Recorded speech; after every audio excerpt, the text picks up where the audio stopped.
বিভিন্ন ইসলামী দলের নেতারা বাড়িতে যাওয়া, দাওয়াত খাওয়া, মুসাফা করা শুরু করেছে। এটা দেখে বাম পাড়ায় আগুন লেগে গেছে। আমরা আলেমরা যদি ঐক্যবদ্ধ হতে পারি, আলেমরা এক হলে জালেমরা লেজ তুলে পালাবে। ইখতিলাফ অনেক ছিল, ইখতিলাফ হয়েছে। নামাজে আমিন জোরে বলবেন বলুন, আস্তে বলবেন বলুন। হাত বুকের নিচে বাঁধেন বাঁধন, নাভির উপরে বাঁধেন বাঁধন, নাভির নিচে বাঁধেন বাঁধন। ইখতিলাফ ছিল, আছে। এরপর দিন কায়েমের ব্যাপারে ইত্তেফাক ইত্তেহাদ লাগবে। যদি ইসলাম ওয়ালারা এক হয়ে যায়, আল্লাহর দ্বীনের বিপ্লব কেউ ঠেকাতে পারবে না। যে আল্লাহ তাআলা আমাদেরকে দীর্ঘ 15.5 বছর পর নিশ্চিন্তে, নির্বিঘ্নে, নির্দ্বিধায়, নিঃসংকোচে আল্লাহর জমিনে আল্লাহর কোরআনের কথা বলার সুযোগ দিলেন। আমাদেরকে আল্লাহ তাআলা অবারিত রহমতের ফুলকু ধারা ধারা আমাদেরকে সিক্ত করে এমন একটি পরিবেশ দিলেন। দীর্ঘ সময় পর, প্রায় 1.5 যুগ পর, এখন কোরআনের কথা বলতে কোনো জালেমের কাছে অনুমতির জন্য যেতে হয় না। এখন মাহফিলি কথা বলতে আমাদের অন্তরে কোনো ভয় নাই, ঠিক না? এখানে বিগত 2 বছর কোনো মাহফিল হয়নি। এর আগে মাহফিল হয়েছে, আমিও আরো 3 বার এসেছিলাম, কিন্তু গত 2 বছর মাহফিল করার কোনো পরিবেশ ছিল না। যারা ইসলামের কণ্ঠকে চেপে ধরেছিল, কোরআনের কথা আল্লাহর জমিনে বলতে বাধা হয়ে দাঁড়িয়েছিল, আলহামদুলিল্লাহ আল্লাহ নিজে তাদেরকে দেশ ছাড়া করে দিয়েছেন। এখন তারা ফেরারি আসামি হয়ে ঘুরছে। আল্লাহ তাআলা আমাদেরকে অবারিত সুযোগ দিয়েছেন। গত 2 বছর আগের মাহফিলগুলোতে আমি যখন স্টেজে আসতাম, জাফরি ওস্তাদ আস্তে করে কানে কানে আমাকে বলতেন, বাশার সাহেব কথাবার্তা বলিয়েন, তবে দেখেন একটু বুঝা শুনা কইেন। পরের দিন যেন আমরা আবার কারো কাছে জবাব দিতে না হয় যে এটা বললো কেন, ওইটা বললো কেন। এখানে তো আমরাও একটু চাপে আছি, কিন্তু আল্লাহ শুকরিয়া, আজকে স্টেজে আসতে জাতীয় কথা বলার প্রয়োজন নাই। যারা আমাদেরকে চাপে রেখেছিল, আল্লাহ ওদেরকে চাপের নিচে ফেলে দিয়েছেন। যে আল্লাহ তাআলা অবারিত সুযোগ করে দিলেন, আমরা শুরুতে তাকে কৃতজ্ঞতা জানাই, শুকরিয়া জানাই। সকলে মিলে একবার কালিমাত শুকর করি, আলহামদুলিল্লাহ। প্রিয় দিনী ভাইয়েরা, আমি আপনাদের সম্মুখে পবিত্র কোরআন মাজিদ থেকে সূরাতুস সফের 9 নম্বর আয়াতে কারিমা তিলাওয়াত করেছি। নবীজি সাল্লাল্লাহু আলাইহি ওয়াসাল্লামের পবিত্র মুখ অনুসৃত ছোট ছোট 2খানা হাদিসে নববী পাঠ করেছি। আল্লাহ তাআলা তৌফিক দান করলে এখান থেকে কিছু কথা বলবো ইনশাআল্লাহ। আলাইহি তাওয়াক্কালতু ওয়া ইলাইহি উনীব। সূরাতুস সফের 9 নম্বর আয়াতে কারিমাতে আল্লাহ তাআলা বিশ্ববাসীকে মূলত একটি মেসেজ দিয়েছেন। সে মেসেজটি হলো, এই পৃথিবীতে নবী মুহাম্মদ সাল্লাল্লাহু আলাইহি ওয়াসাল্লামের আসার উদ্দেশ্য, লক্ষ্য। রাসূলুল্লাহ পৃথিবীতে কেন এসেছেন এটা আমাদের জানার প্রয়োজন আছে কিনা? কেন জানবেন? রাসূলকে মানবেন তাই। নবীজি সাল্লাল্লাহু আলাইহি ওয়াসাল্লামকে মেনে চলা, অনুসরণ করা উম্মতের জন্য নফল না ফরজ? ফরজে কিফায়া না ফরজে আইন? জানা আগে না মানা আগে? মানতে হলে আগে জানতেই হবে। তাই রাসূলুল্লাহ কেন এসেছেন, তার জীবনের লক্ষ্য কি, এটা আমরা এই জন্যই জানবো। উম্মত হিসাবে রাসূলের জীবনের লক্ষ্য যাহা, আমাদের জীবনের লক্ষ্য হবে হুবহু তাহা। নবীজি হলেন আমাদের জন্য অনুকরণীয় আদর্শ। আল্লাহ তাআলা পবিত্র কোরআন মাজিদে বলছেন, লাকাদ কানা লাকুম ফি রাসূলিল্লাহি উসওয়াতুন হাসানাহ। দুনিয়ার মানুষেরা শোনো, আমি রাসূলুল্লাহর জীবনে তোমাদের জন্য উত্তম আদর্শ রেখেছি। মুসলমানের জন্য নবী মুহাম্মদ ছাড়া আর কাউকে আদর্শ মনে করা জায়েজ নাই। যদিও আমাদের যুবক পোলাপান আবেগের ঠেলায় ওই রাজনৈতিক নেতাদের নাম নিয়ে বলে আমরা অমুকের আদর্শের সৈনিক।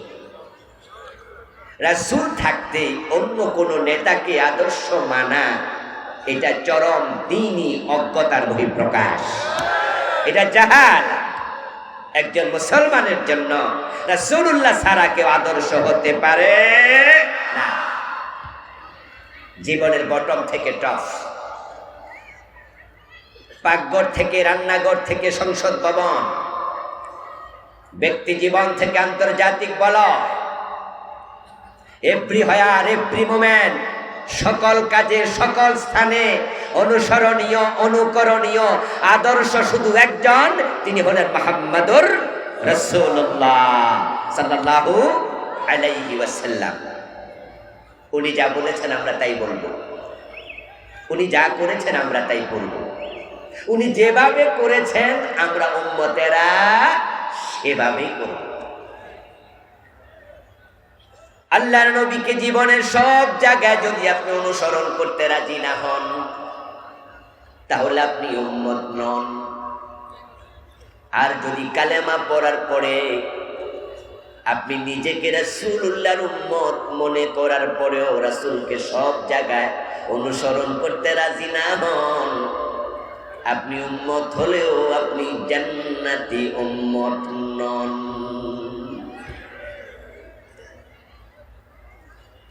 যদি কোনো ব্যক্তি নিজেকে জান্নাতি উম্মত হিসাবে সাজাতে চায়, নবী মুহাম্মাদের সাথে আল্লাহর জান্নাতে যেতে চায়, তাকে অবশ্যই রাসূলকে আদর্শ মেনে অনুসরণ করতেই। আল্লাহ তাআলা বলেন, কুল ইন কুনতুম তুহিব্বুনাল্লাহ ফাত্তাবিউনি ইউহিব্বুকুমুল্লাহ।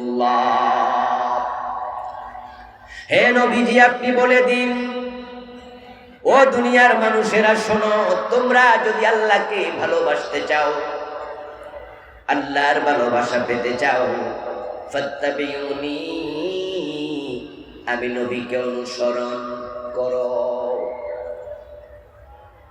ইউহিব্বুকুমুল্লাহ। এবার আল্লাহ তাআলা ঘোষণা করছেন যে নবী মুহাম্মদকে অনুসরণ করবেন, আল্লাহ নিজে তাকে ভালোবাসতে শুরু করে দেবেন। নবীজি মুহাম্মদ সাল্লাল্লাহু আলাইহি ওয়াসাল্লাম বলেছেন, কুল্লু উম্মতি ইয়াদখুলুনাল জান্নাতা ইল্লা মান আবা। আমার সব উম্মত জান্নাতে যাবে, তবে অস্বীকারী উম্মত জান্নাত পাবে না। কিলা মান আবা ইয়া রাসূলুল্লাহ। কোন একজন সাহাবী প্রশ্ন করলেন, হে রাসূল, উম্মত আবার অস্বীকারী, সে আবার কে? উম্মত তো অস্বীকারী হতে পারে না, কিন্তু আপনি যে বললেন অস্বীকারী উম্মত আছে, এটা আবার কেমন উম্মত? আল্লাহর হাবিব জবাব দেন, মান আতানি দাখালাল জান্নাতা ওয়া মান আসানি ফাকাদ আবা। যে আমি নবীকে অনুসরণ করবে শুধু সেই জান্নাত পাবে, আর যে ব্যক্তি আমি নবীকে অনুসরণ করবে না, উম্মত দাবি করবে কিন্তু জান্নাত পাবে না, সে অস্বীকারী। এখন রাসূলুল্লাহর উম্মতদের দিকে তাকালে নবী মুহাম্মদকে অনুসরণ করে জীবন চালায় এমন লোকের সংখ্যা বেশি নাকি কম? রাসূলকে অনুসরণ করে জীবন চালাচ্ছে এমন মানুষের সংখ্যা সমাজে বড়ই কম। বরং আমরা ফজরের নামাজে সালাম ফিরায়া মসজিদে তাকাই, দেখি মসজিদ খা খা করছে।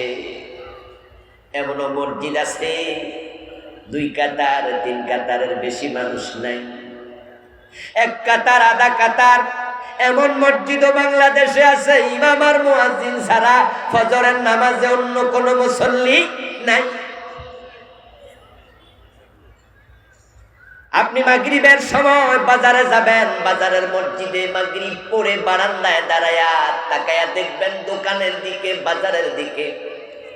তারপরে একটু ক্যালকুলেশন করবেন মসজিদে আসছে কতজন আর বাজারে আছে কত হাজার।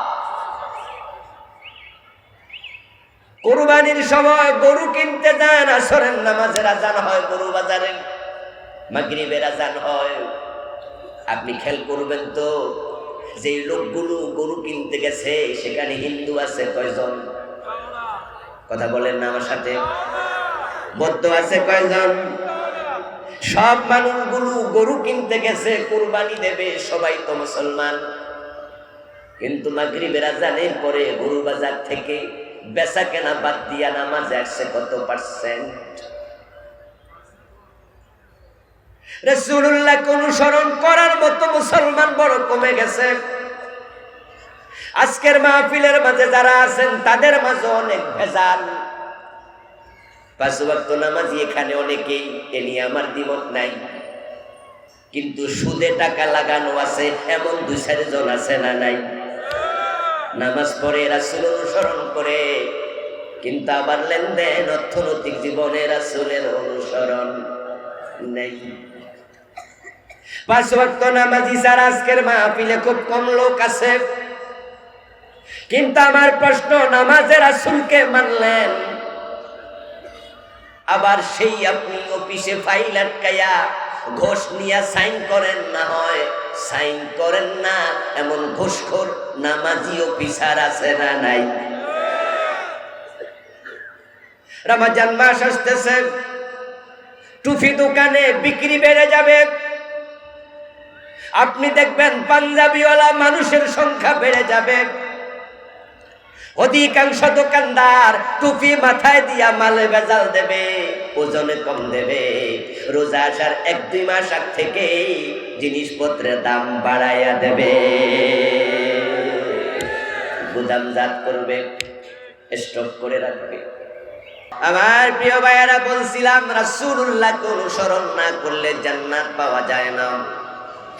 আজকের মাহফিলে আসছেন 5 ওয়াক্ত নামাজি মানুষ, নামের আগে আলহাজ লেখা আছে, মাথায় টুপি, মুখে দাড়ি, অথচ যুবতী মেয়েটা কলেজে পড়ে বোরকা ছিলাইয়া দেয় না, এমন নামাজি সমাজে আছে না নাই?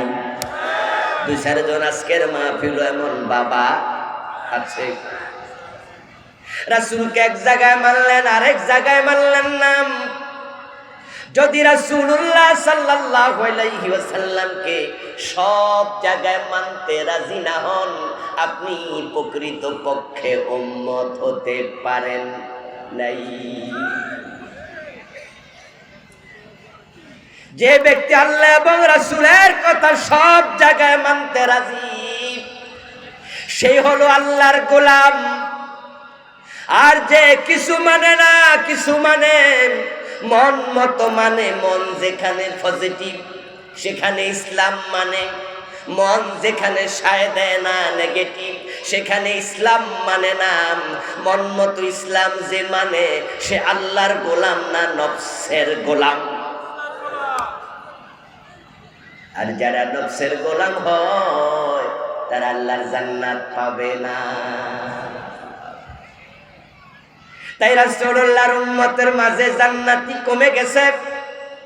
একটা সময় ছিল উম্মত যত জান্নাতি তত। যেমন সাহাবায়ে কেরামের জামাতের দিকে তাকান, সাহাবীদের মাঝে জাহান্নামী এমন একজন সাহাবীও নাই, সব সাহাবী জান্নাতি। কিন্তু ধীরে ধীরে মানুষগুলো আল্লাহ এবং তার রাসূলকে অনুসরণ করার ক্ষেত্রে এতটা শিথিল হয়ে যায়, এখন তাদের মন মতো ইসলাম তারা মানে। এজন্যই দেখবেন মসজিদে গিয়ে আল্লাহর আইন মানতে রাজি, আদালতে আল্লাহর আইন মানে না, নামাজে আল্লাহর আইন মানে, সংসদে এমপি হইয়া যখন ঢোকে তখন আল্লাহর আইনে আর দেশ চালাতে রাজি হয় না। অথচ নামাজ ফরজ করেছেন কে? এটা আওয়াজ দিয়ে বলুন, নামাজ পড়ার জন্য কে বলেছেন? কোরআনে নামাজের কথা আছে না নাই? রোজার কথা আছে না নাই? আল্লাহর আইনে দেশ চালাতে হবে এই কথাটা আছে না নাই? তিনটাই তো আল্লাহর কথা। আকিমুস সালাম, কুতিবা আলাইকুমুস সিয়াম, আলা লাহুল খালকু ওয়াল আম, আন আকিমুদ্দীন ওয়া লা তাতাফাররাকু ফী। কুতিবা আলাইকুমুস সিয়াম বলল, রোজা ফরজ হয়ে গেল। আকিমুস সালাম, নামাজ ফরজ হয়ে গেল। তো আকিমুদ্দিন, এবার দিন কায়েম ফরজ হওয়া দরকার আছে না নাই? এক শব্দে নামাজ ফরজ হয়, ওই শব্দে দিন কায়েম কেন ফরজ হবে না? এখন নামাজের ব্যাপারে দ্বিমত করে না কোনোদিন। 5 ওয়াক্ত নামাজি, কিন্তু দিন কায়েমের কথা শুনলে চেহারা কালো হয়ে যায়। যারা দিন কায়েমের কথা বলে তাদেরকে রাজাকার মনে হয়, জঙ্গি বলে গালি দেয়, মৌলবাদী বলে টিটকারি করে, ঠিক কিনা? 5 ওয়াক্ত নামাজি মানুষ নামাজ রোজায় আল্লাহকে মানে, তাকে এমপি বানাইয়া দিলে, মন্ত্রী বানাইয়া দিলে, তখন সে আল্লাহকে আর রাজনৈতিক জীবনে মানে না। যে কিছু মানে কিছু মানে না, সুবিধাবাদ জিন্দাবাদে মুমিন থাকা যায় না।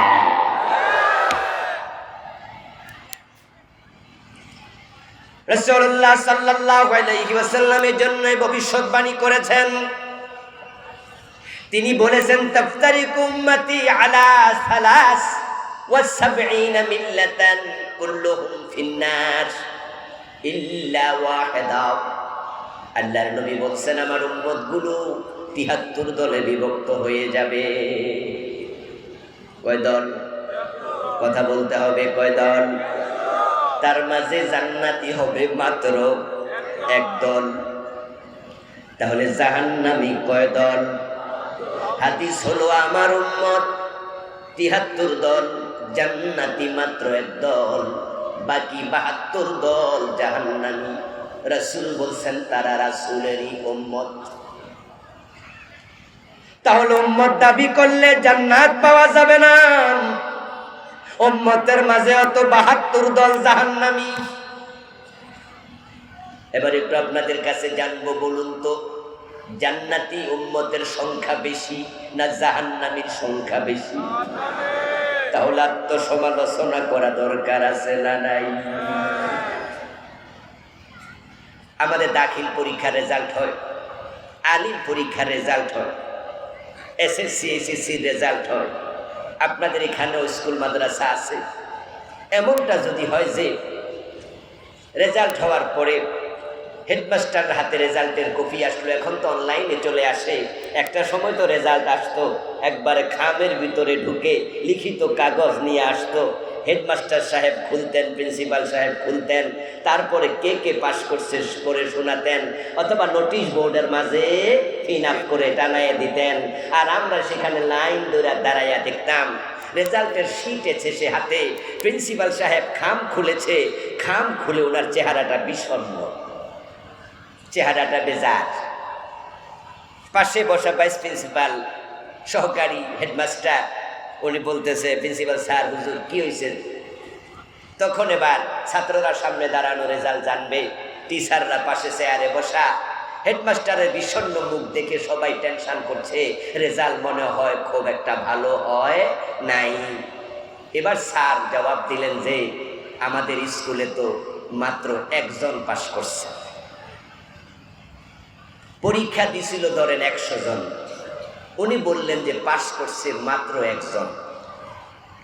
এবার সামনে যে ছাত্ররা আছে, ওই ছাত্রদের মাঝে 100 জনই মনে করবে তাহলে আমিও ফেল। 1 জন কিন্তু পাস করছে। যে পাস করছে ধরেন নাম বলার আগে সেও মনে মনে ভাববে আমিও নাই। যেহেতু 100 জনের মাঝে 99 জনই নাই, তাইলে আমরা কেউ নাই, সবাই ভাববে ফেল। এই হলো বাস্তবতা। রাসূল বলে, আমার উম্মত 73 দল, জাহান্নামী 72 দল। প্রত্যেক উম্মতের অন্তরে জাহান্নামের ভয় দরকার আছে না নাই?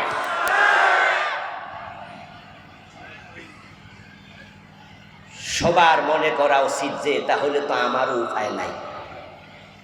ওসমানের মতো রাসূলুল্লাহর প্রিয় সাহাবী কবরের সামনে যখন যেতেন এমন ভাবে কান্না করতেন, হাত্তা ইয়াবুল্লা লাহিয়াতুহু, উনার দাড়ি ভিজে তারপরে চোখের পানি মাটিতে পড়তো। টেনশন করতেন, কবর জানি আমার সাথে কি আচরণ করে, আমার জানি কি উপায়।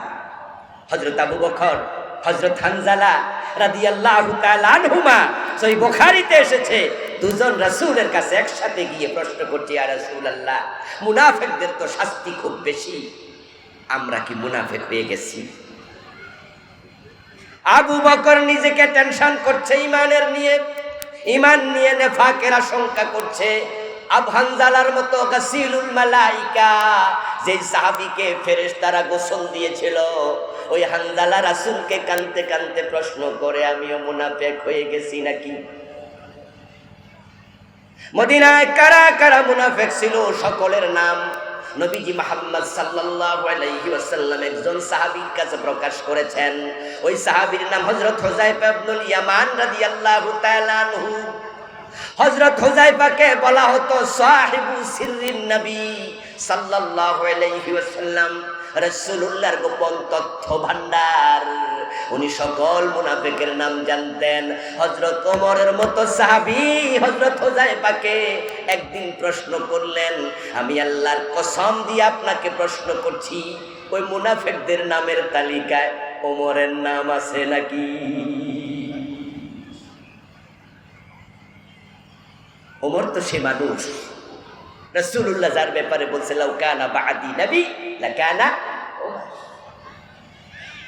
কবি নজরুল বলেছেন, আজি বুঝিয়াছি কেন বলেছিলেন, শেষ পয়গম্বর মোর পর যদি নবী হতো কেউ হতো সে এক ওমর। ওমর তো সেই মানুষ যার প্রসঙ্গে রাসূলুল্লাহ বলে, ইয়া ওমর ইন্না শাইতান লা ইয়ামুরু লা ইয়াফুদ্দু বিফাজ্জিকা লা ইয়ামুরু বিসিরাতিকা। ও ওমর, তুমি যে রাস্তায় চলো শয়তান ভয়ে সে রাস্তায় চলে না। ওই ওমর বলতেছে, হুযায়ফা, ওই মুনাফিকের তালিকায় ওমরের নাম আছে নাকি?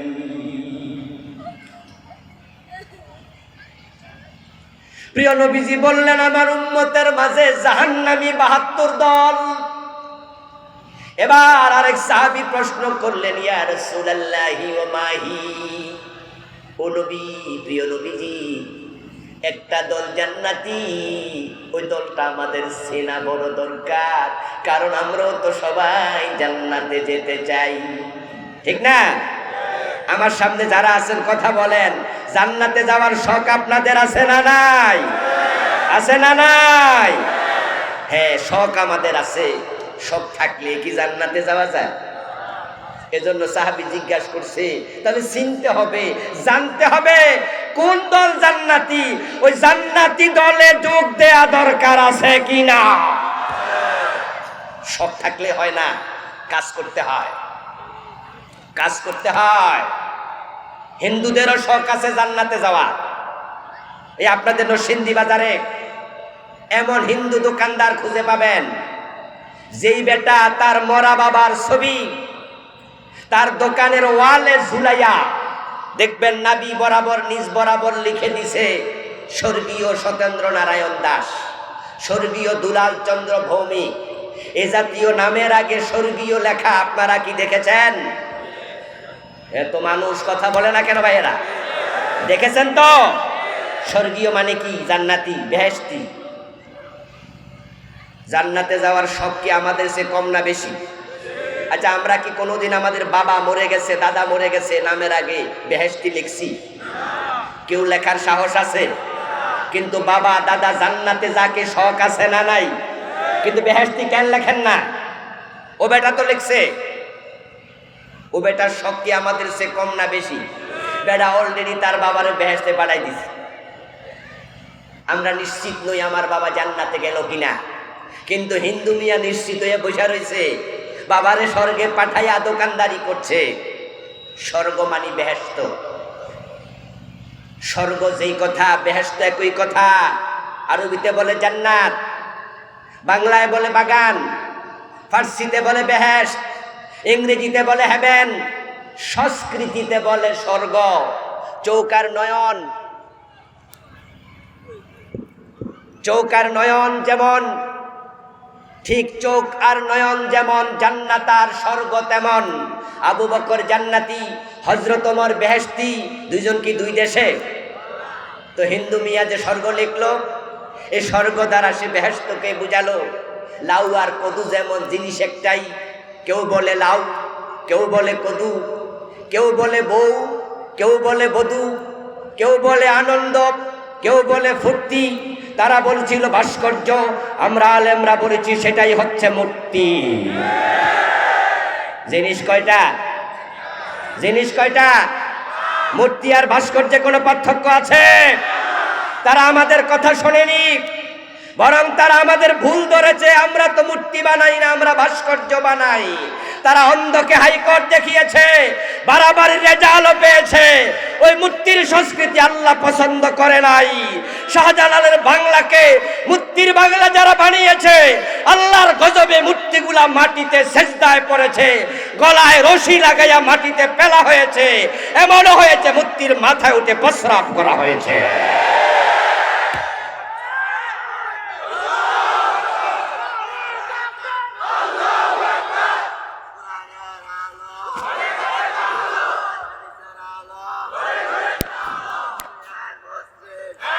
আমার প্রিয় ভাইয়েরা, রেজাল্ট ভালো হয় না বাড়াবাড়ি করলে। আল্লাহ সীমালঙ্ঘন করাকে পছন্দ করে না। ভাস্কর্যের নামে তারা দেশটা মূর্তি দিয়ে ভরে ফেলেছিল।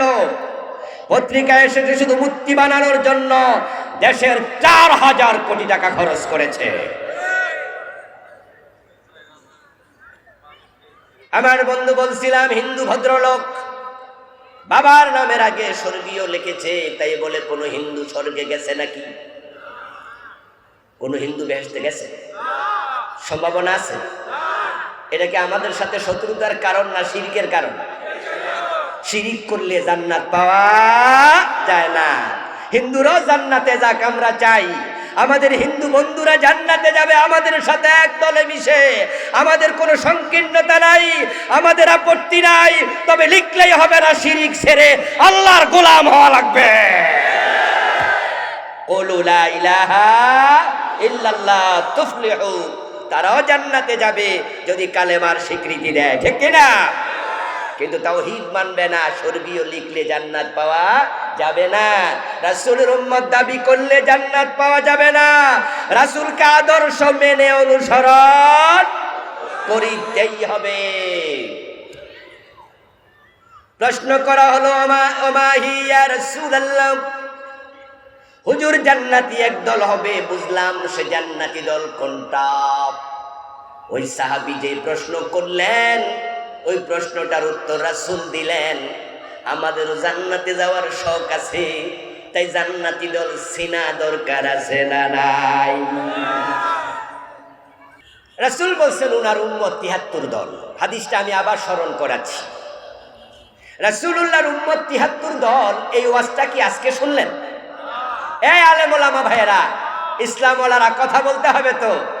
রাসূলের উম্মত ৭৩ দল আজকে নতুন শুনলেন? হাদিস আছে কিনা? আছে কিনা? কথাটা বলার কারণ আছে, কিন্তু একটু পরে জানাচ্ছি। রাসূলের উম্মত কত দল? তো যে পীর সাহেব বলে আমি কোনো দল করি না, যে খতিব বলে আমি কোনো দল করি না, যে হাজি গাজী বলে আমি কোনো দল করি না, ৭৩-এর ভিতরে না বাহিরে? তুমি তো উম্মতের ভিতরেই নাই। নবী মুহাম্মদ বলেছেন আমার উম্মত ৭৩ দল। তুমি বলছো কোনো দলে নাই, তুমি ৭৩-এর বাহিরে পড়ে গেছো। সাবধান, উম্মত থাকতে হলে ৭৩-এর ভিতরে আগে ঢোকো, তারপর জান্নাতে যেতে হলে আরেক দল, ঠিক কি না? আগে তো ৭৩ আসা লাগবে। তুমি ৭৩-এ নাই, উম্মতের ভিতরে তো নাই মিয়া। বলুন তো, মানুষকে যখন কবরে রাখা হয়, কবরে রাখার সময় দোয়া আছে কিনা? বিসমিল্লাহি ওয়া আলা, এ দোয়া আছে। নরসিংদী তো আছে তো। বাংলা অর্থ কি? বিসমিল্লাহি আল্লাহর নামে, ওয়া আলা মিল্লাতি রাসূলিল্লাহ রাসূলুল্লাহর দলে। তা আপনি যে কইছেন পুরা জীবন কোনো দলমল নাই, তা আপনার জন্য কোন দোয়া? এই দোয়া তো চলবে না, নতুন দোয়া বানাইতে হবে, অথবা এই দোয়া পরে কোনো লাভ হবে না। আপনাকে রাসূলের দলে দেয়া হলো, অথচ জীবদ্দশায় জীবনে সাহস করে মানুষকে বলেননি তোমরা মানুষের দল করো, আমি রাসূলের দল করি। তোমরা পাবলিকের বানানো দল করো, আমি আল্লাহর দল করি। এই কথা জীবনে বলেন নাই, দলেও আসেন নাই, দলীয় চিন্তা ভাবনা নিয়ে কোরআনকে আঁকড়াইয়াও ধরেন নাই, রাসূলুল্লাহর আদেশে দেশ চালানোর সংকল্প মাথায় রাখেন নাই। মরার পরে রাসূলের দলে পাবলিকে দিবে, রাসূল আপনাকে তার দলে নেবেন না।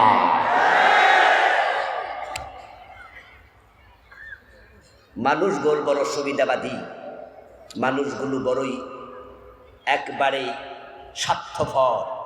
আপনি মরে দেখেন, আপনি অমুক দলের কেন্দ্রীয় নেতা, প্রেসিডিয়াম সদস্য, যে মারা যাবেন মাইক হাতে নেবে, আপনার জানাজায় হাজির হয়ে লাশ সামনে নিয়ে মানুষের কাছে বলবে এখন বক্তৃতা দেবেন অমুক দলের অমুক নেতা।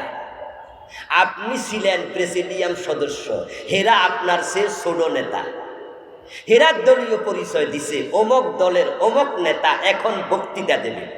সবাই দলীয় পরিচয় দিয়া যার যেমনে বক্তৃতা দিল, কিন্তু কবরে দেওয়ার সময় আপনাকে তাদের দলে আর রাখবে না।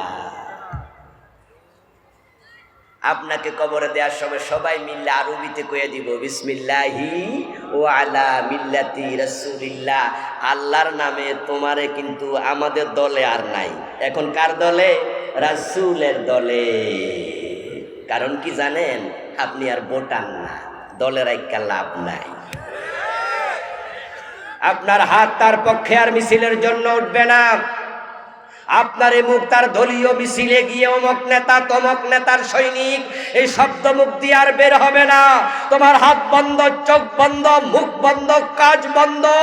সবাই মিলে স্বার্থপরের মতো তোমাকে দল থেকে বের করে দিয়েছে, কিন্তু যেই দলে তোমারে ধাক্কা দিয়া ঢুকাইলো, জীবনে সেই দলে তুমি ছিলে না, তা নবী মুহাম্মদ তোমাকে দলে ঢুকতে দেবে না, দেবে না। হেদারাও দলে রাখলো না, রাসূলও দলে নিল না, তখন তুমি দল পরিচয়হীন, তুমি একা। এবার বলুন তো, যে লোকটাকে সবাই মিলে ধাক্কাইয়া দলে দিল রাসূলের, যারা জীবিত তারা সবাই রাসূলের দলে গেছে? জি না, উনারাও যাইব মরার পরে পাবলিক ধাক্কাই। মজা নেবেন না, মজা নিতে কথা বলছি না। যেহেতু মরার পর রাসূলের দলে যেতেই হবে, যাইতে না চাইলে পাবলিকে ধাক্কায়া তুলবে। সুতরাং আমরা মরার আগে চলে এসেছি, আমরা নবী মুহাম্মদের দল ছাড়া কোনো দল মানি না, মানি না।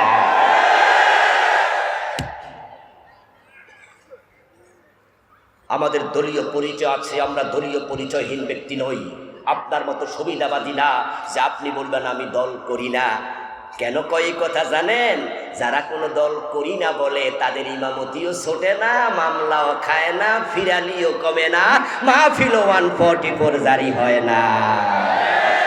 তারা সবার থেকে সুবিধা পায়।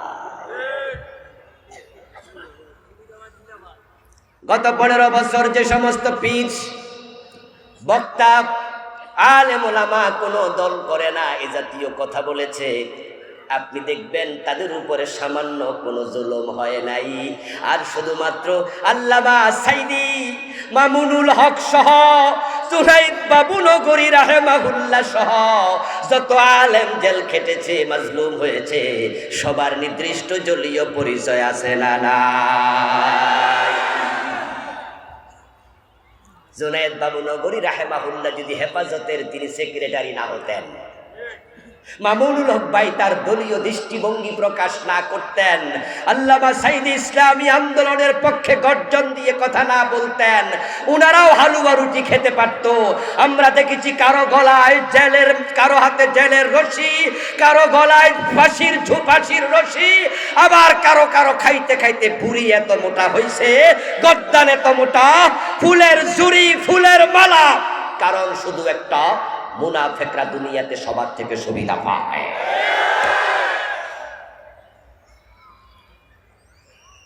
আল্লাহর নবীকে প্রশ্ন করা হলো জান্নাতি দল কোনটি? নবীজি মুহাম্মদ সাল্লাল্লাহু আলাইহি সাল্লাম জবাব দেন, মা আনা আলাইহি ওয়া আসহাবি। জান্নাতি দল যদি চিনতে চাও শোনো, আমি নবী মুহাম্মদ এবং আমার সাহাবারা যে মত এবং পথের উপর প্রতিষ্ঠিত, তুমি যদি সেই মত সেই পথের উপর প্রতিষ্ঠিত হতে পারো, তুমিও জান্নাতি। ভাববেন না আবার নেজাম ইসলাম করলে জান্নাত, জামাত ইসলাম করলে জান্নাত, হেফাজত ইসলাম করলে জান্নাত, অমুক ইসলামী দলের কর্মী হইয়া মোছে তেল দেবে না, আমার জান্নাত ছুটায় কেরা? রাসূলুল্লাহ এটা বলেন না যে অমুক দল তমক দল, বলছেন মা আনা আলাইহি, আমি যার উপর প্রতিষ্ঠিত, ও আসহাবি, আমার সাহাবারা যার উপর প্রতিষ্ঠিত, তুমি তার উপর প্রতিষ্ঠিত হও, তুমি জান্নাতি। আর রাসূল এবং সাহাবারা ছিলেন ওহীর উপর প্রতিষ্ঠিত। তাই ওই দল জান্নাতি দল যে দলের সংবিধান হবে আল্লাহর কোরআন, যাদের ম্যানিফেস্টো হবে আল্লাহর কোরআন, যারা ঘোষণা দেবে যে আমরা ক্ষমতায় গেলে কোরআন দিয়ে দেশ চালাবো। কোরআন দিয়ে দেশ চালাতে চায় এমন ইসলামী দল বাংলাদেশে আছে না নাই? আলহামদুলিল্লাহ পড়েন। এমন দল আছে না নাই? যারা লিখেছে তাদের সংবিধানে লিখেছে কর্মপদ্ধতিতে, বলতেছে মুখে, বক্তৃতায়, মিছিলে, সেমিনারে, সিম্পোজিয়ামে সব সময় একটা কথাই বলে, আমাদেরকে ক্ষমতায় পাঠাও, আমরা কোরআনকে সংবিধান বানাবো।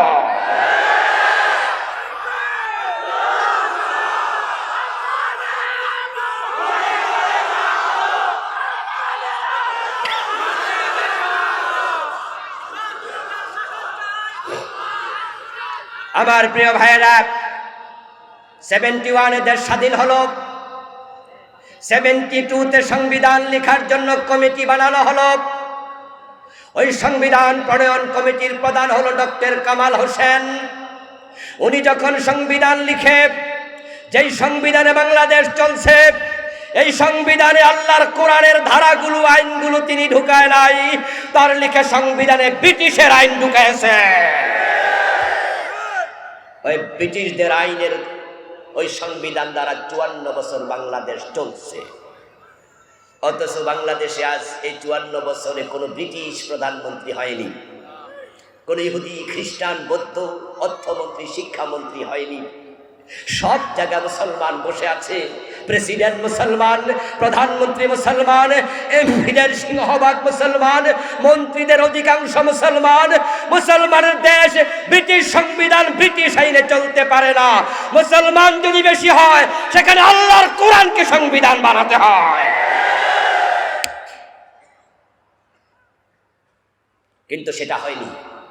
নবীজি বললেন যে আমি এবং আমার সাহাবারা যার উপর প্রতিষ্ঠিত। এবার একটু দেখুন তো রাসূল কিসের উপর প্রতিষ্ঠিত, আল্লাহ কি বলেন? আল্লাহ তাআলা বলেন, কুল ইন আত্তাবিউ ইল্লা মা ইউহা ইলাইয়া ইন্নী আখাফু ইন আসাইতু রাব্বি আযাব ইয়াউমিন আযীম। হে নবী, আপনি বলুন, ও দুনিয়ার মানুষেরা শোনো, যে ওহী আমার উপর নাজিল হয়, ওই ওহী মানতে আমি নবী মুহাম্মদ বাধ্য। ওহীর বাহিরে যদি আমি চলি, আখিরাতে আযাবের ভয় আমিও করি। রাসূলের দল মানে কোরআনের দল, ওহীর দল। সাহাবীদের দল মানে কোরআনের দল, ওহীর দল। জান্নাতে যেতে হলে কোরআনের দলে আসতেই হবে। কোরআনের দলে আসো নাই, তুমি বাকি 72 দলে আছো। বাকি 72 দল জান্নাতি না জাহান্নামী? কথা বলেন, জান্নাতি না জাহান্নামী?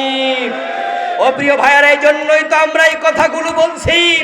গত 15 বছরেও বলেছি, জুলমের শিকার হয়েছি। কত থানায় মাহফিল করতে পারি নাই, আপনাদের শিবপুরে পারি নাই, মনোহরদি পারি নাই, কাপাসিয়া পারি নাই, পাকুন্দিয়া পারি নাই, কটিয়াদি পারি নাই, নিজের থানা 14 গ্রামে 12 বছর মাহফিল করতে পারি নাই। কোরআনের কথা না বলে যদি বাপ দাদার কিস্সা শোনাতাম, কোথাও বাধা দিত না। বলেছি, বলেই যাব। ভাববেন না যে এখন তো জালেমরা ক্ষমতায় নাই, একটা সুযোগ পেয়ে বলছেন তা তো না, বলেছি বলবো এই কারণেই, বলতে বলতে যদি জেলে যেতে হয় তাও থামাতে পারবা না, জেলখানার কামরায় গিয়ে বলবো। ফাঁসির রশিতে ঝুলালে ফাঁসির কাস্টে যাওয়ার আগেও বলে যাব, আল্লাহ সারা কারো আইন মানি না। বলতে পারেন বলে লাভ কি হলো? ইসলাম কি কায়েম হয়ে গেল নাকি? বাংলাদেশে কোরআনের আইন কি চলছে নাকি? পারেন তো নাই, তো বলে লাভ কি হলো? আমি বলবো দোস্ত, কায়েম হলো কি হলো না এটা আমার দেখা দরকার নাই, কিন্তু আমি আল্লাহর আইনের পক্ষে থেকেই আল্লাহর কাছে যেতে চাই। হাসরের ময়দানে বলবো, আল্লাহ আমি তোমার আইনের পক্ষের কর্মী ছিলাম। আল্লাহর কোরআনের অনুসরণটা কতটা ইম্পর্টেন্ট ছিল দেখুন। মহিলা সুর ধরা পড়ল, প্রস্তাবনা দেয়া হলো, হুজুর তাকে হাত না কেটে অন্য কোনো শাস্তি দেয়া যায় কিনা। আমার রাসূল তখন বললেন যে অসম্ভব, আমার মেয়ে ফাতেমা যদি চুরি করে আমি ফাতেমার হাতটাও কেটেই দেব।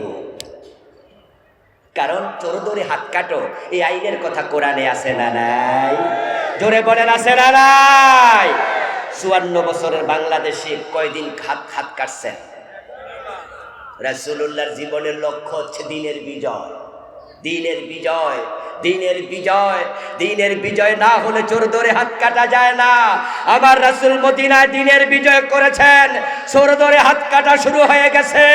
তখন সমাজে আর চুরি ছিল না, গরিব মানুষগুলো দেশের সম্পদ সমবন্টনের কারণে দারিদ্র মুক্ত হয়ে গেছে। ওমরের সময় জাকাত বিভাগের কর্মচারী জাকাতের টাকা কাঁধে নিয়ে হেঁটেছে, জাকাত খাওয়ার লোক খুঁজে পাওয়া যায় নাই। দিনের বিজয় যদি না হয় দারিদ্রতা যাবে না, দিনের বিজয় যদি না হয় চোর ধরে হাত কাটা যাবে না। আর চোর ধরে হাত কাটা না হলে, শাস্তি প্রয়োগ না হলে চুরি কমবে না। এই ৫৪ বছর চোর ধরে হাত না কাটার কারণেই তো আজকের এই ৫৪ বছরের মাথায় এসে আমার সোনার বাংলা তলাবিহীন চুরিতে পরিণত হয়েছে। এখন সিলুইল ব্যাংকগুলোতে ১০ লক্ষ টাকার যদি চেক দেন তাহলে দেখবেন অনেক ব্যাংক একসাথে ১০ লাখ টাকা দিতে পারবে না। কেমনে পারবে? বঙ্গবন্ধু শেখ মুজিবুর রহমান বড় শখ করে সোনার বাংলা গড়বেন, তাই তিনি ৭ই মার্চের ভাষণে বলেছেন, এবারের সংগ্রাম স্বাধীনতার সংগ্রাম, এবারের সংগ্রাম মুক্তির সংগ্রাম। কিসের থেকে মুক্তি? মুক্তি হবে অর্থনৈতিক, মুক্তি হবে পাকিস্তানের জুলুম থেকে। কিন্তু আমরা পাকিস্তান থেকে আলাদা হয়েছি, অর্থনৈতিক মুক্তি পাই নাই। মাত্র ১.৫ থেকে ২ বছরের ব্যবধানে বঙ্গবন্ধু আশাহত হলেন। তিনি নিজে বললেন এক ভাষণে, মানুষ পায় স্বর্ণের খনি, উনি পাইছেন চোরের খনি। উনি বলেছেন, আমার ডানে চোর, বামে চোর, সামনে চোর, পিছনে চোর। আমি তো বলি এই চোরগুলো এখন আর চোর নাই, এক একটা ডাকাত হয়ে গেছে। সাবেক প্রধানমন্ত্রী নিজে বলেছেন তার বাড়ির পিয়ন কত কোটি টাকার মালিক? ৪০০ কোটি। যদিও গত সপ্তাহে আমার দেশ পত্রিকা রিপোর্ট করেছে অনলাইনে, ও বেটার অ্যাকাউন্টে টাকা আছে ৬২৬ কোটি, আরো ২০০ কোটি বেশি। আপনাদের বিবেকের কাছে আমার প্রশ্ন, ৪০০ কোটিও যদি সত্য হয়, এ টাকা কি চাকরি করে কামাইছে না দুর্নীতি করে? বঙ্গবন্ধু বললেন যে মানুষ চোর হয়ে গেছে, চোরের খনি পেয়েছেন। আমরা দেখেছি গত ১৫ বছরে বাংলাদেশ চোরদের মহাস্বর্গের রূপ নিয়েছিল। এদেশের টাকা চুরি করে কানাডায় বেগম পাড়া তৈরি করেছে। সুদেশ আলম গ্রুপ ইসলামী ব্যাংকের 18টি শাখা থেকে বিদেশে টাকা পাচার করেছে ৮০,০০০ কোটি। এখন দেশ থেকে চুরি যদি বন্ধ করতে হয়, আল্লাহর কোরআনের আইন দরকার আছে না নাই? চোর ধরে হাত কাটা শুরু করে দেন, তারের মতো সোজা হয়ে যাবে। যদি চোর ধরে হাত কাটা ৬ মাস চালানো যায়, ৬ মাস পরে নেতারা চুরি করবে না, ঠান্ডা পানি খাবে। আমার রাসূলকে আল্লাহ তাআলা দিন বিজয়ের দায়িত্ব দিলেন। মক্কায় 13 বছর রাসূল চেষ্টা করলেন, কিন্তু দিন বিজয় করতে পারেন নাই। তারপরে তিনি মদিনায় হিজরত করে যখন রওনা দিলেন, এবার হিজরতের পথে রাসূলুল্লাহ দোয়া করছেন, ওয়াজআললি মিন লাদুনকা সুলতানান নাসীরা, ও আল্লাহ তুমি আমাকে রাষ্ট্র ক্ষমতা দিয়ে সাহায্য করো। ওয়াজআললি আমাকে দেন, মিন লাদুনকা আপনার পক্ষ থেকে, সুলতানা ক্ষমতা, রাষ্ট্র ক্ষমতা রাসূল নিজে চাইলেন, আল্লাহ কোরআনের আয়াত দিলে শিখালেন। অথচ আমরা রাষ্ট্র ক্ষমতার ওয়াজ করলে আপনারা এখান থেকে মন্তব্য করেন, হুজুরদের আবার ক্ষমতা কি দরকার, হুজুররা আবার গদি চায়, হুজুররা রাজনীতি করা কি দরকার। আমার রাসূল যদি রাষ্ট্রপ্রধান হতে পারেন, আবু বকর, ওমর, ওসমান, আলী রাদিয়াল্লাহু তাআলা আনহুম যদি 30 বছর রাষ্ট্র ক্ষমতা চালাতে পারেন, আমিরে মুয়াবিয়া যদি রাসূলের সাহাবী হইয়া 20 বছর রাষ্ট্র ক্ষমতা চালাতে পারেন, আমার রাসূলের দেখানো, সাহাবাদের দেখানো পথে আল্লাহর কোরআনকে ক্ষমতায় নিয়া আলেম উলামাদের দেশ শাসন করা দরকার আছে না না?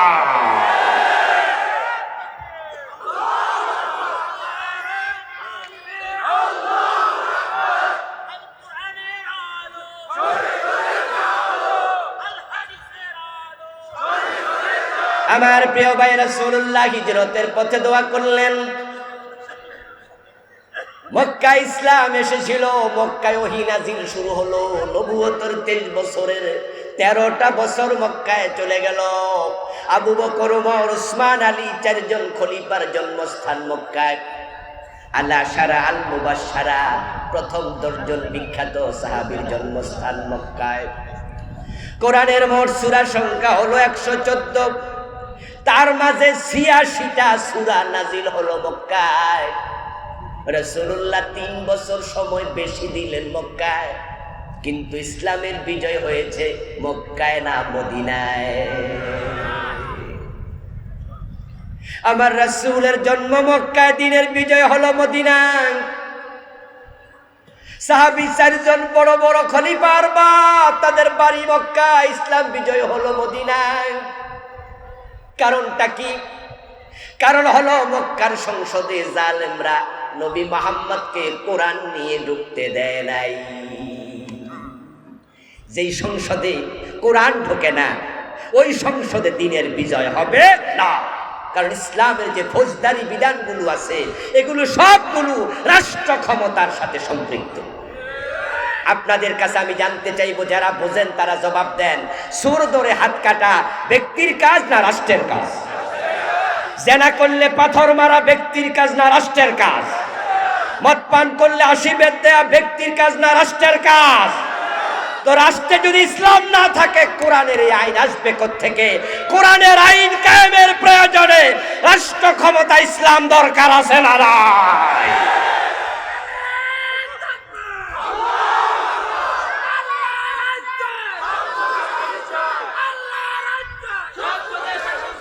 আমার প্রিয় ভাইরা, রাষ্ট্রে ইসলাম কি ফেরেশতা কায়েম করে দেবে?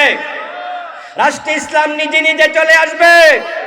ইসলাম কায়েমের জন্য ইসলাম ওয়ালাদের চেষ্টা করা দরকার আছে না নাই? সুযোগ এবার এসেছে। আগস্ট বিপ্লবের পরে বাংলাদেশে আমরা নতুন করে স্বপ্ন দেখছি। আমরা ভেবেছিলাম, জানি না এই রাত কত লম্বা হয়। আল্লাহ আমাদের সাহায্য করেছেন। আগস্ট বিপ্লবে আল্লাহ নিজে এবার ভূমিকা রেখেছেন। এই বিপ্লব আমরা করি না, এই বিপ্লব করিয়েছেন সরাসরি আল্লাহ। সুযোগ বারবার তিনি দেন না, এবারের সুযোগ কাজে লাগান, এবারের সুযোগ কাজে লাগান। জামাত ইসলামী বলেন, বিএনপি বলেন, হেফাজত বলেন, এবারের বিপ্লবের কৃতিত্ব কেউ দাবি করছে না এবং করা ঠিক হবে না। যেই ছাত্ররা বিপ্লবে নেতৃত্ব দিয়েছিল, তারাও কিন্তু সরকারের পদত্যাগ চেয়েছে, পালিয়ে যাক এটা চায় নাই। আমার আল্লাহ বলে, পদত্যাগ না, এই জালেমদেরকে আমি দেশেই থাকতে দেব না। 300 এমপি একসাথে পালালো, সবগুলো মন্ত্রী একসাথে পালালো। তাদের দলীয় পরিচয় দেওয়ার মতো লোক এখন বাংলাদেশে নাই। অথচ গত 15 বছর তারাই ছড়ি ঘুরিয়েছিল। গত 2-3 বছর তারাই মাহফিল এখানেও করতে দেয় নাই, সারা দেশের ঝামেলা পাকিয়েছিল। তাদের নেতৃত্বে আল্লামা সাইদিকে 13 বছর আটকিয়ে রাখা হয়েছিল। শেষ পর্যন্ত পত্রিকায় রিপোর্ট এসেছে নয়া দিগন্তে গত সপ্তাহে রয়ের ইশারায় তাকে হাসপাতালে হত্যা করা হয়েছে। যারা করেছে তারা এখন দেশে নাই। এবার ইসলাম কায়েমের সুবর্ণ সুযোগ এসেছে। ইসলাম কায়েমের জন্য একত্র হওয়া দরকার আছে না নাই? ঐক্যবদ্ধ ভূমিকা দরকার আছে না নাই? আমরা দল বুঝি না, মত বুঝি না, সবাই মিলে কোরআনকে ক্ষমতায় নিতে চাই। কোরআন ক্ষমতায় যা, কে কে চান হাত তুলে দেখা। নারে তাকবীর।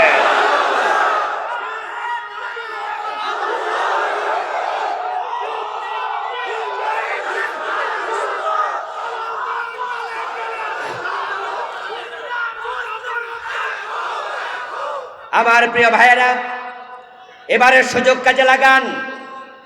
প্রমাণিত হয়েছে ডক্টর কামালের লেখা সংবিধান বাংলাদেশকে নিরাপত্তা দিতে পারেনি, দারিদ্র মুক্ত করতে পারেনি, বৈষম্য দূর করতে পারেনি।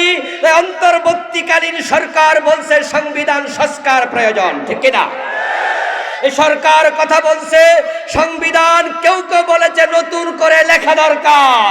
কথা যেহেতু উঠেছে, আমরা মাথা তুলে দাঁড়িয়ে যদি বলতে পারি এটা দরকার নাই, ফেলে দাও, ছুঁড়ে মেরো, কোরআনকে সংবিধান বানায়া দাও। দাবি করার সুযোগ এসেছে, কথা বলার সুযোগ এসেছে।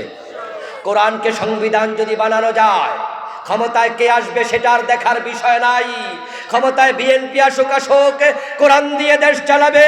জাতীয় পার্টি আসবে, কোরআন দিয়ে দেশ চালাবে। জামাত ইসলাম, নেজাম ইসলাম, হেফাজত ইসলাম যেই আসুক, কোরআন দিয়ে দেশ চলবে। আওয়ামী লীগও যদি ফিরে আসে, তারাও কোরআন দিয়ে দেশ চালাতে হবে। একবার কোরআনকে ঢুকিয়ে দাও, সংসদে নিয়ে যাও। দিনের বিজয়ের জন্য প্রিয় নবী দোয়া করলেন। হিজরতের পথে আল্লাহর শিখানো দোয়া সাথে সাথে কবুল। আমার রাসূল মদিনায় গেলেন। মদিনার আবাল বৃদ্ধ বনিতা সব মানুষ, আউস খাজরাজ, বনু নজির, বনু কুরাইজার লোকেরা সবাই মিলে আমার রাসূলকে ইস্তেকবাল দিয়া আহলান সাহলান মারহাবান বলে, তোলা আল বদরু আলাইনা বলে তাদের মদিনার নেতা বানায়া দিলেন। আমার রাসূল কোরআন নিয়ে রাষ্ট্রপ্রধান হয়ে দেশ চালালেন। দিনের বিজয় হয়ে গেল। قال رسول الله صلى الله عليه وسلم الاسلام يعلو ولا يعلى। আমার রাসূল বলছে ইসলাম বিজয়ী হতে এসেছে, পরাজিত হতে আসেনি। কানাত বানু ইসরাঈল তাসুসুহুমুল আম্বিয়া। আল্লাহর যত নবী বানি ইসরাঈলের যুগে ছিল, সবাই ছিল নেতা, সবাই ছিল লিডার। তাসুসুহুম সাসা, ইয়াসুসু মানে নেতৃত্ব দেয়া। কুল্লামা হালাকা নবিয়্যুন খালাকাহু নবী। একজন নবী ইন্তেকাল করতেন, শহীদ হতেন, তার জায়গায় আরেক নবী আসতেন। সবাই ছিলেন নেতা। নবীরা যদি নেতা হয়, নবীর সাহাবীরা যদি নেতা হয়, নবীর উম্মতের আলেমরাও নেতৃত্ব দেবে। এজন্য মসজিদে যিনি সামনে দাঁড়িয়ে নামাজ পড়ে, আরবিতে তাকে কি বলে? ইমাম। ইমাম শব্দের বাংলা অর্থ কি? শুধুমাত্র মসজিদের নেতা না, মসজিদেও যিনি নেতা, সমাজেও তিনি নেতা। তাকিয়ে দেখো নবী মুহাম্মদুর রাসূলুল্লাহর জীবনের দিকে। উনি মদিনার প্রেসিডেন্ট, মসজিদে নববীর ইমাম। আবু বকর মদিনার প্রেসিডেন্ট, মসজিদে নববীর ইমাম। হযরত ওমর মসজিদে নববীর ইমাম, আবার অর্ধ দুনিয়ার প্রেসিডেন্ট। অর্ধ পৃথিবী করেছো শাসন, ধুলার তখ্তে বসে। খেজুর পাতার প্রাসাদ তোমার বারে বারে গেছে খসে। হযরত ওমরের ইসলামী শাসন ব্যবস্থার অধ্যুষিত এলাকা ছিল 50 লক্ষ বর্গ মাইল। আজকের যে রোম, ইটালির রাজধানী, তৎকালীন সে রোম সাম্রাজ্য ওমরের সময় বিজয়ী হয়েছে। আজকের ইরান, পারস্য সাম্রাজ্য তৎকালীন ওমরের সময় বিজয়ী হয়েছে। 50 লক্ষ বর্গ মাইল ইসলামী রাষ্ট্রের সীমানা ছিল। বাংলাদেশ মাত্র 56,000 বর্গ মাইল। হযরত ওমরের ইসলামী রাষ্ট্র ছিল বাংলাদেশের মতো প্রায় 100টা রাষ্ট্র। চিৎকার দিয়ে বলুন তো, কোরআন যদি অর্ধ পৃথিবী চালাতে পারে, ছোট্ট বাংলাদেশ চালানোর ক্ষমতা কোরআনের আছে না নাই?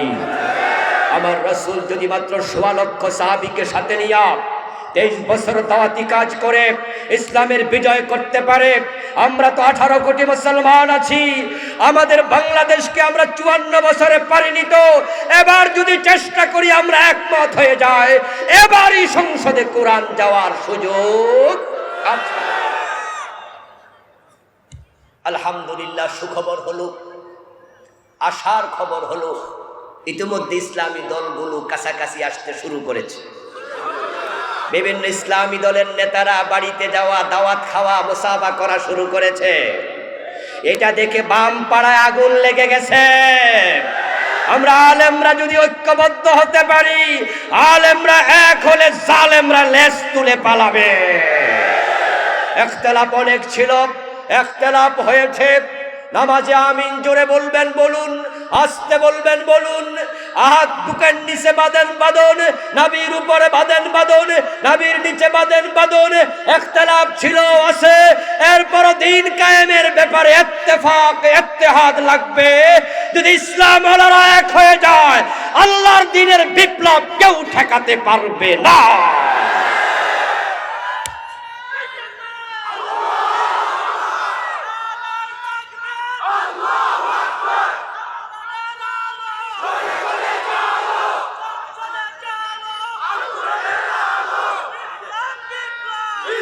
আমার প্রিয় ভাইয়েরা, আল্লাহর দ্বীনকে বিজয়ী অবস্থায় দেখতে আপনারা চান কিনা? ভালো লাগবে কিনা? যদি কোরআনটাকে ক্ষমতায় নেওয়া যায়, সোনার বাংলা বানাতে 20 বছরও লাগবে না। বাংলাদেশ আল্লাহর দেয়া এক অভূতপূর্ব নেয়ামতের দেশ। আমি জানি না একজন কবি কয়টা দেশ সফর করে লিখেছিলেন, এমন দেশটি কোথাও খুঁজে পাবে না কো তুমি, সকল দেশের রানী সেজে আমার জন্মভূমি। এই কবিতাটা আসলেও সত্য।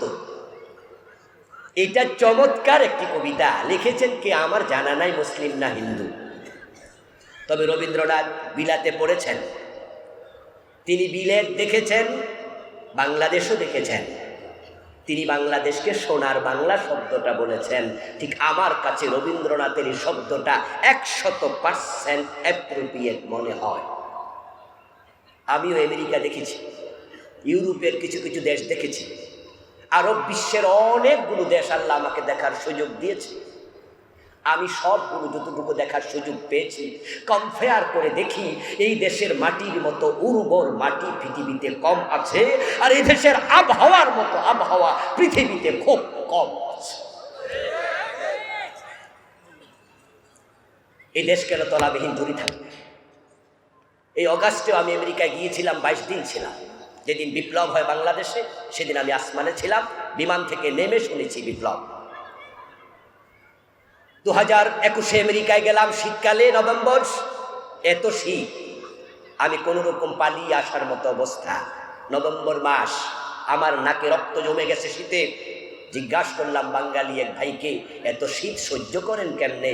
মুচকি হাসি দিয়ে বলল, হুজুর, শীত তো এখনো আসে নাই, ডিসেম্বরে টের পাবেন শীত কাকে বলে। 2 ফুট বরফ পড়বে, 3 ফুট তুষারপাত হবে, আমাদের গাড়িগুলো বরফের নিচে চলে যাবে, ঘরের দরজা খুলতে পারবো না। তখন আমরা টেলিফোন করলে সরকারের লোকেরা এসে কুড়াল দিয়া দরজা খুলে দিয়ে যাবে। আমি জিজ্ঞাসা করলাম কত মাস? বলল 3.5 থেকে 4 মাস, কখনো কখনো বেশি হয়। কোনো ফল হয় না, ফসল হয় না, গাছের পাতা থাকে না। তুরস্কে গিয়েছিলাম, তাই তারা বলেছে 3.5 থেকে 4 মাস তুরস্কের অধিকাংশ অঞ্চল বরফের নিচে থাকে। ইউকেতে একই অবস্থা। আমি জিজ্ঞাসা করলাম খাবার দাবার কোথায় পান? 3.5 থেকে 4 মাস যদি ফল ফসল না হয়? হাসি দিয়ে বলল, খাবারের কি অভাব আছে? আর আমার দেশে 12 মাস ফসল হয়, তারপরও একটা লাউ কিনা লাগে 60 টাকা দিয়ে। এরপরে এই দেশে সয়াবিন তেল কিনা লাগে 200 টাকা দিয়া লিটার, ঠিক কিনা? পেঁয়াজ কিনতে যাইয়া অবস্থা এমন হয়েছিল, মাঝখানে বাজারে যাইয়া জামাই কান্দে, গড়ে কাটার সময় বউ কান্দে। কত গরিব মানুষ আছে, ডাল কিনলে তাল কিনতে পারে না, তেল কিনলে ডাল কিনতে পারে না, অর্ধেক খায় খেতে পারে না। রিক্সাওয়ালা বাজার আবার রিক্সায় চালাতে যাওয়ার সময় আগে বউকে আওয়াজ দিয়ে বলতো, সকালবেলা একটা ডিম ভাজি করো তো, ডিম দিয়ে পান্তা ভাত খেয়ে চলে যাব। কিন্তু ডিমের যখন এক একটার দাম 12 টাকা 15 টাকা, রিক্সাওয়ালা ডিম খেতে পারে না। আমার দেশে 12 মাস ফসল হয়। প্রিয় ভাইয়েরা, আম খাবেন, বিচি ফেলে দেবেন রাস্তার পাশে, 2 মাস পরে বিচি একা একা হয়ে যায়, গাছ হয়ে 1 বছর পরে ফল ধরবে। অথচ সৌদি আরবে যান, কাতারে যান, দুবাইতে যান, যান বাহরাইনে যান, আপনি আরব বিশ্বের অনেকগুলো দেশে, যেখানে গাছ দেখবেন রাস্তার পাশে, ভালো করে তাকায়া দেখবেন নিচ থেকে আসে পাইপলাইন, সকালে একবার পানি দেয়, সন্ধ্যা আবার পানি দেয়, না হয় একটা গাছ বাঁচে না। একটা গাছ বাঁচাতে হাজার হাজার টাকা খরচ করছে। আর আমার দেশের লাউ গাছের লাউ যদি পচে যায়, রাস্তার পাশে ফেলে দেয়, কাক এসে লাউ বিচি খায়, ওই বিচি পায়খানা করে, সেখান থেকে আবার গাছ হয়ে একা একা লাউ ধরে। মাটির উর্বরতা কাকে বলে? আমেরিকার খবর নেন, ক্যালিফোর্নিয়া চলছে এখন ধাবানো, লস অ্যাঞ্জেলসের বিশাল এলাকা পুড়ে গেছে। এবার আমেরিকা, আমি লস অ্যাঞ্জেলসে গিয়েছিলাম, ক্যালিফোর্নিয়া গিয়েছিলাম, ওখানকার হাজার হাজার বাড়িঘর জ্বলে ছাই হয়ে গিয়েছে। খবর নেন, নিউ ইয়র্কে বরফপাত চলছে। আর বাংলাদেশের 54, 55, 70, 80 বছর বয়স্ক বুড়া মুরব্বীরা আছে, এই 80 বছরে একদিনও কি দাবানল হয়েছে? বরফ পড়ছে? এই দেশ গরিব থাকবে কেন? শুধু চোরগুলার কারণে, শুধু চোরগুলার কারণে। মালয়েশিয়ার খবর নেন, 2000 সম্ভবত 8-9 দিকে মালয়েশিয়া গিয়েছিলাম। মালয়েশিয়া আমাদের মাত্র 8 থেকে 10 বছর আগে, 12 বছর আগে তারা স্বাধীন হয়েছে। ওদের আবহাওয়া একবারে বাংলাদেশের মতো, ওদের খনিজ পদার্থ আমাদের মতো, আমাদেরও নাই বেশি, তারারও নাই বেশি। মাহাথির মোহাম্মদের নেতৃত্বে মালয়েশিয়া কোথা থেকে কোথায় গিয়ে দাঁড়িয়েছে। আমি কুয়ালালামপুরে নেমে কয়টা যে 50 তলা বিল্ডিং আছে, চারদিকে তাকিয়ে অবাক হয়ে শুধু গনসি, গনে শেষ করতে পারিনি। টুইন টাওয়ারের পাশে দাঁড়িয়ে টুপিটা হাতে নিয়ে তারপরে তাকিয়েছি, টুপিনি মাটি পড়ে যায়। তারা যদি এত 50 তলা বিল্ডিং বানাতে পারে, বাংলাদেশ আজ পর্যন্ত একখানো 50 তলা বানাতে পারেনি। তারা আগালো, মাহাথিরের মতো সৎ নেতা দেশের টাকা বিদেশ পাঠায় না, আর আমাদের নেতাগুলো অধিকাংশ চোর আর টাকা। আশ্চর্য হই চরিত্র দেখে নেতাদের। এই নেতার পিছনে দৌড়াচ্ছ তোমরা, তাদেরকে মাথা তুলে তোমরা নাচতেছ। আমার দেশের রিক্সাওয়ালা, ঠেলাওয়ালা, শ্রমিক, দিন মজুর, শিক্ষিত, কম শিক্ষিত, মধ্যপ্রাচ্যে গিয়ে রাস্তার মাঝে কাজ করে, মরুভূমিতে 65% সেলসিয়াস তাপমাত্রা, ও চড়া, ওখানে চাষাবাদ করে টাকাটা দেশে পাঠায়, আর আমার নেতারা দেশের টাকা বিদেশ পাঠায়। হারামি কারে কয়? দেশের টাকা চুরি করে দেশে কাজে লাগাইলে তো পোলাপান কাম করে খাইতে পারতো নাকি? বিদেশ পাঠায়। এজন্য তো আমি ইসলামের কথা বলি, কলিজা থেকে অনুভব করি। গোলাপ ফুলের আলোচনা করে লাভ নাই, গোলাপ ফুলকে দেখাতে হয়। গোলাপের পাপড়ি দেখলে চোখ জুড়াবে, গোলাপ নাকের কাছে নিলে তার গন্ধে মন জুড়াবে। গোলাপ যদি চাপ দেও, প্রক্রিয়া করো, আতর বের হবে। কিন্তু গোলাপটা যদি কলির ভিতরে থাকে, ওই কলির গোলাপ দেখলে মজা নাই, কারণ সেটা তো ফোটে নাই। ওটা নাকের কাছে নিলে গন্ধ নাই, কারণ সেটা তো ফুটে নাই। ওইটা চাপ মারলে আতর নাই, কারণ কলির ভিতরে আছে, ফুটে নাই। ইসলাম দেখো নাই, শুধু শুনেছ। ওই কুরআন মক্তব থেকে সংসদে পাঠাও, মসজিদ গিলাপ খুলে কুরআন মসজিদ থেকে সংসদে পাঠায়া দাও। আইন হইয়া যখন তামাম দেশে কোরআন ছড়িয়ে পড়বে, ইসলামের সৌন্দর্য দেখে চোখ জুড়াবে।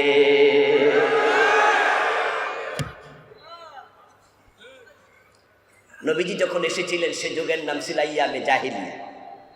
কিন্তু রাসূলুল্লাহ যখন কোরআন কায়েম করে ফেললেন, ইন্তেকালের আগে বলছেন, খায়রুল কুরুনি কারুনি। এখন আর জাহিলিয়াত নাই, আমার যুগ পৃথিবীর সর্বশ্রেষ্ঠ যুগ। এ কোরআন যদি জাহিলিয়াত দূর করতে পারে, নব্য জাহিলিয়াতের বাংলাকে সোনালী সোপানে নিতে হলে আল্লাহর কোরআনের আইন দরকার আছে না নাই? আসুন না দিন বিজয়ের জন্য সকলে একমত হই, একসাথ হই, দলাদলি ভুলে যাই। কারা সামনে সেটা দরকার নাই, কোন দল সামনে সেটাও দরকার নাই, কোন ব্যক্তি সামনে সেটাও দরকার নাই। আমাদেরকে ভুল বোঝা যাবে না। আমরা কোনো দলকে ক্ষমতায় নিতে কথা বলি না, কোনো ব্যক্তিকে ক্ষমতায় নিতে কথা বলি না। আল্লাহর কসম, আমরা আল্লাহর কোরআনকে ক্ষমতায় নিতে চাই।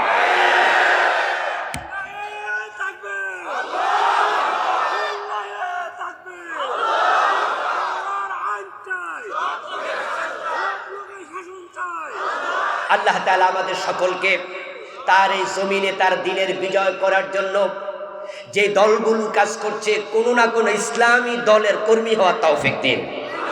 আর সব ইসলামী দল এক হয়ে যাবে। সময় সুযোগ আসতেছে, আজ না হোক কাল হবে। ইসলাম ওনারা এক হবে, ইসলামও বিজয়ী হবে ইনশাআল্লাহ।